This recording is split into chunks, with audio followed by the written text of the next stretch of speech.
इस तस्वीर में जो बाबा आपको नजर आ रहे हैं उनका नाम है जगत गुरु रामभद्राचार्य। ये अपने विवादित बयानों के लिए जाने जाते हैं और विवादित बयान भी एसटी, एससी, ओबीसी को लेकर देते हैं। इनको आरक्षण से नफरत है, इनको समान धारा में अधिकार मिलने से बहुजनों को इस चीज से भी दिक्कत है। और सोचिए किस तरीके से बहुजन नेताओं का भी ये लगातार अपमान करते रहे और इससे बढ़ चढ़कर उन्होंने 2 कदम आगे बाबा साहब डॉक्टर अंबेडकर का भी अपमान किया। इन्होंने कहा कि डॉक्टर अंबेडकर को संस्कृत नहीं आती थी, इसके बावजूद उन्होंने मनुस्मृति जलाने का काम किया। लेकिन महामहिम राष्ट्रपति द्रौपदी मुर्मू के हाथों पुरस्कार पाकर कहीं ना कहीं जगत गुरु रामभद्राचार्य फंसते हुए दिखाई दे रहे हैं। पूरा बहुजन समाज जमकर विरोध कर रहा है। विरोध करने की वजह क्या है ये भी हम आपको बताएंगे, लेकिन सोचिए पहले बात करते हैं जगत गुरु रामभद्राचार्य के विवादित बयानों के बारे में।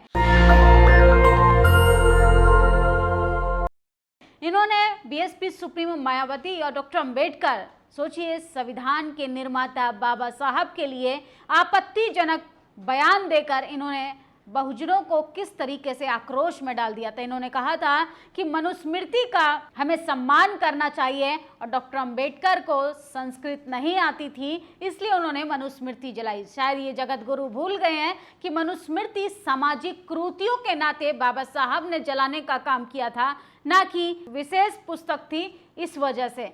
दूसरी बात उन्होंने मान्यवर काशीराम के लिए कही, मुलायम सिंह यादव के लिए भी कही और सोचिए स्वामी प्रसाद मौर्य जो लगातार एसटी, एससी, ओबीसी के हक अधिकारों की बात करते हैं, अपने संवैधानिक मांगों को सरकार के सामने रखते हैं, उनका भी इन्होंने जमकर विरोध किया। अब इनको ज्ञानपीठ पुरस्कार मिला है तो तमाम बहुजन समाज जमकर आलोचना कर रहा है। और सबसे बड़ी बात है कि ये अवार्ड जो है वो शेड्यूल ट्राइब यानी आदिवासी समाज से आने वाली महिला महामहिम राष्ट्रपति द्रौपदी मुर्मू ने दिया। सोचिए जो लोग मनुस्मृति को इस समाज के तमाम बहुजनों पर थोपना चाहते हैं, असल में संविधान होने के बावजूद ये अवार्ड राष्ट्रपति द्रौपदी मुर्मू जगत गुरु रामभद्राचार्य को दे पाए। अगर संविधान ना होता तो इनके तमाम ग्रंथों में तो महिला पैर की जूती मानी जाती थी और अब सोचिए जगत गुरु को एक ऐसे वर्ग से आने वाली महिला के हाथों अवार्ड मिल रहा है। ये कहीं ना कहीं संविधान की जीत है,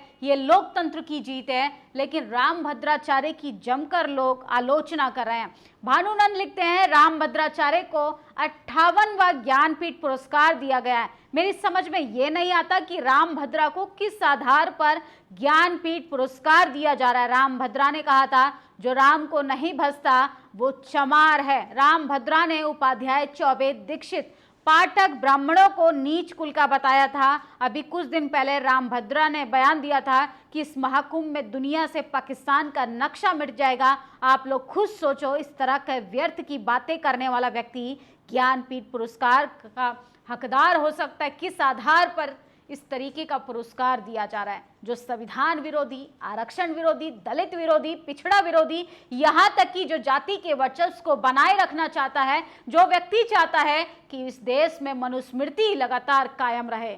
सोचिए ग्वालियर हाईकोर्ट में बाबा साहब की मूर्ति लगाने के लिए विरोध हो रहा है।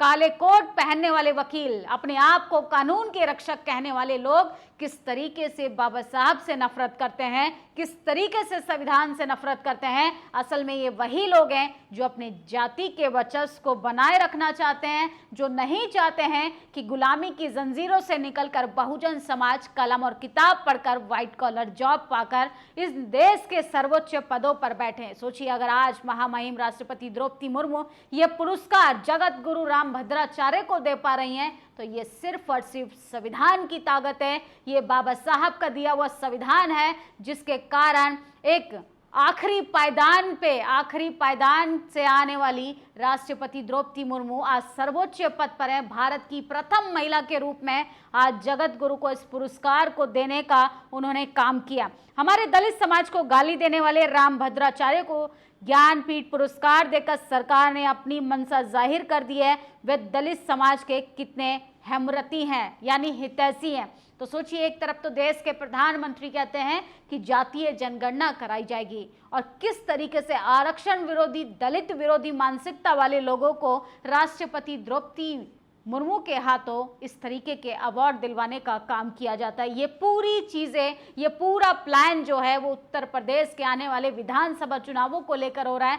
कहीं ना कहीं भारतीय जनता पार्टी की पूरी राजनीति जो है वो हिंदू मुस्लिम के आसपास ही घूमती है। अमेरिका, इंग्लैंड, फ्रांस, जर्मनी, दक्षिण अफ्रीका में डॉक्टर अंबेडकर की मूर्ति स्थापित हो रही है, लेकिन अपने ही देश में कुछ मनुवादी, जातिवादी लोग विरोध कर रहे हैं। ये तब तक कायम रहेगा जब तक ऐसे बाबाओं को पुरस्कार पे पुरस्कार मिलता रहेगा। सोचिए, जो संविधान के जितने खिलाफ होगा भारतीय जनता पार्टी, उसका उतने ही खुले दिल से स्वागत करने का काम करती है।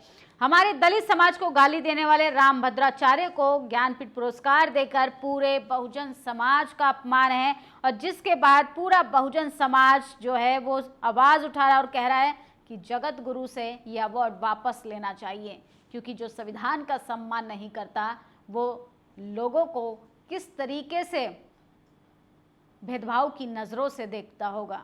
जाति और पार्टी के आधार पर खड़े हुए कुछ इस तरीके के बाबा अपनी राजनीति करते हैं और सोचिए समाज में भेदभाव को बढ़ाते हैं, सांप्रदायिक माहौल बिगाड़ने की कोशिश करते हैं, और कैसे एक ट्राइबल समाज से आने वाली महिला राष्ट्रपति द्रौपदी मुर्मू के हाथों ये अवार्ड दिलवाकर भाजपा ये साबित करना चाहती है कि बीजेपी के लिए अपनी राजनीतिक कुर्सी सबसे ज़्यादा ज़रूरी है।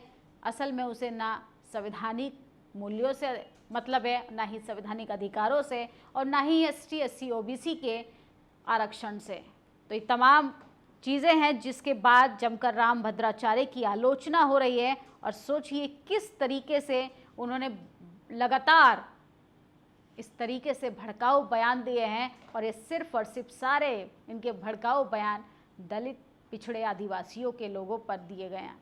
ये कहते हैं कि जो राम का नाम नहीं बजता, असल में वो सभी चमार हैं। उसके बाद ये कहते हैं कि बाबा साहब को संस्कृत नहीं आती थी, मायावती को संस्कृत नहीं आती थी। सोचिए, उस वर्ग से आने वाली महिला के लिए आपत्तिजनक बयान देकर ये अपने आप को सर्वश्रेष्ठ कहते हैं, अपने आप को जगत गुरु कहते हैं, और कैसे ये बहुजन समाज का अपमान करते हैं। असल में ऐसे बाबाओं को एक्सपोज करने की ज़रूरत है, क्योंकि जब से उत्तर प्रदेश के मुख्यमंत्री योगी आदित्यनाथ राजनीतिक कुर्सी पर बैठे हैं, ऐसे बाबाओं को भी अपनी राजनीति में सुनहरा भविष्य देखने के सपने देखने का एक सुनहरा अवसर प्रदान होने लगा है। असल में ये बाबा आरक्षण विरोधी, बहुजन विरोधी, संविधान विरोधी, यहाँ तक कि लोकतंत्र विरोधी है। ये चाहते हैं कि मनुस्मृति को इस देश में कायम किया जाए, जाति व्यवस्था को लगातार थोपे रहना चाहते हैं, क्योंकि ये नहीं चाहते हैं कि ST SC OBC समाज के बच्चे इस देश के सर्वोच्च पदों पर जाएं। महामहिम राष्ट्रपति द्रौपदी मुर्मू के हाथों ये भले ही पुरस्कार ले रहे हों, लेकिन इनके अंदर, इनके मन में छुपे जातिवादी, मनुवादी चेहरे को कहीं ना कहीं दुख ज़रूर पहुंच रहा होगा। आज तुलसीदास दुबे होते तो कहीं ना कहीं ये तस्वीर देख के वो भी रो पड़ते। ये सिर्फ और सिर्फ इसलिए हो पाया कि संविधान लागू हो पाया। लोकतंत्र देश में यही बाबा साहब चाहते थे कि सबको समान अधिकार, समान शिक्षा मिले। आपकी क्या प्रतिक्रिया है इस खबर पर? अपनी राय जरूर दें। शुक्रिया।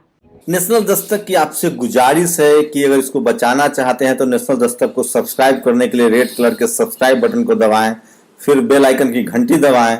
नेशनल दस्तक को बचाने के लिए बहुत जरूरी है कि हर खबर को शेयर करें, लाइक करें, कमेंट जरूर करें।